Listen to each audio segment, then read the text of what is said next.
कि मुसलमानों को वो कम तर दिखाने के लिए ये जुमले कसते हैं कि तुम अभी यहाँ पर लड़ते फिर रहे हो और हमने चांद पर कमंदे डाल ली, हम तो इससे बुलंदी की तरफ चले जा रहे हैं। मेरी तरफ गौर कीजिए, जो बात मैं कहने जा रहा हूँ। तुम चांद तक पहुँच गए, तुम मरीख तक पहुँच गए, तुम मुश्तरी अतारुद तक पहुँच गए, तुम इस गैलेक्सी से बाहर निकल के मुख्तलिफ और गैलेक्सीज़ को, मुख्तलिफ और कायनातों को तुमने और जहानों को तुमने जनाब दरियाफ्त कर लिया। तुम आसमानों की तरफ चले गए, बहुत कुछ तुमने देख लिया, बहुत तरक्की याफ्ता खुद को समझते हो, लेकिन रब को नहीं जानते। एक मुसलमान जो तुम्हें हकीर नजरता है, तुम्हें कमतर नजरता है, तुम इन चीज़ों को देख रहे हो, तुम मुश्तरी तारुद को देख रहे हो, तुम मरीख और चांद को देखकर खुद को आला समझ रहे हो। ये मुसलमान जो चांद तक नहीं पहुंचा लेकिन चांद के खालिक तक पहुंच गया है।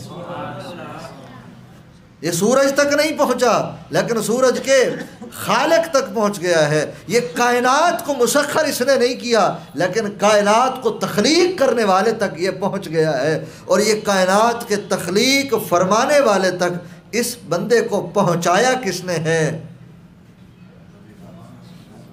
इसको पहुंचाया किसने है? वो हमारे आका है, वो मुस्तफ़ा करीम जान रहमत सल्लल्लाहु अलैहि वसल्लम है। और आज दुनिया जितनी तरक्की कर रही है, कहते वो दुनिया की इन तख्लीक़ात के बारे में, कोई पहाड़ों में जनाब वो तहकीक करता फिर रहा है, कोई समुद्रों में तहकीक करता फिर रहा है, कोई रेगिस्तानों में तहकीक करता फिर रहा है, कोई मुख्तलिफ़ अजनास में तहकीक करता फिर रहा है, लेकिन अगर रब की मार्फत की तहकीक नहीं की, अल्लाह की पहचान की तहकीक नहीं की, अल्लाह की ज़ात के इरफान की तहकीक नहीं की, ये सारी तहकीकें कोई हैसियत नहीं रखती।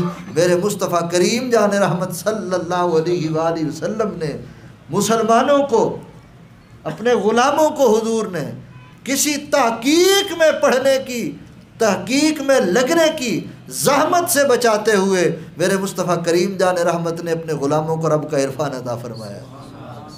इसलिए ईमान जैसी दौलत, ईमान जैसी नेमत दुनिया में और कोई नहीं है। सबसे कीमती दौलत है ये, सबसे कीमती चीज़ है ईमान।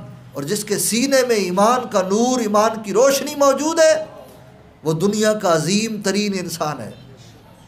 अगरचे वो रंग का काला हो, अगरचे वो कद का छोटा हो, अगरचे उसके पास कोई डिग्री ना हो, अगरचे उसके पास कोई जनाब दौलत ना हो, अगरचे उसके पास आली शान रिहाइश के लिए बंगला और कोठी ना हो, उसके पास दुनिया की सहूलियात ना हो, अगरचे वो दुनिया का एक सादा तरीन इंसान हो, उसका लिबास फटा हुआ हो, अगरचे वो गरीब हो, दुनिया की नज़र में हकीर समझा जाता हो, लेकिन अगर उसके सीने में रब की याद का नूर मौजूद है, उसके सीने में मुस्तफ़ा जान रहमत का लगाया हुआ ईमान का पौधा मौजूद है, तो समझ जाएं वो दुनिया का अजीम तरीन इंसान है। दुनिया का कोई और इंसान उस बंदे की अज़मत को पहुँच ही नहीं सकता। इसलिए इस्लाम दीन ये क्या है? सबसे कीमती चीज़ है। कभी भी किसी जगह पर, दिन हो या रात हो, अंधेरा हो या उजाला हो, गर्मी हो या सर्दी हो, बाज़ार में हो या घर में हो, कहीं पर इस ईमान की दौलत को ज़ाया बोले नहीं करना चाहिए। इस ईमान की दौलत की हिफाजत करें।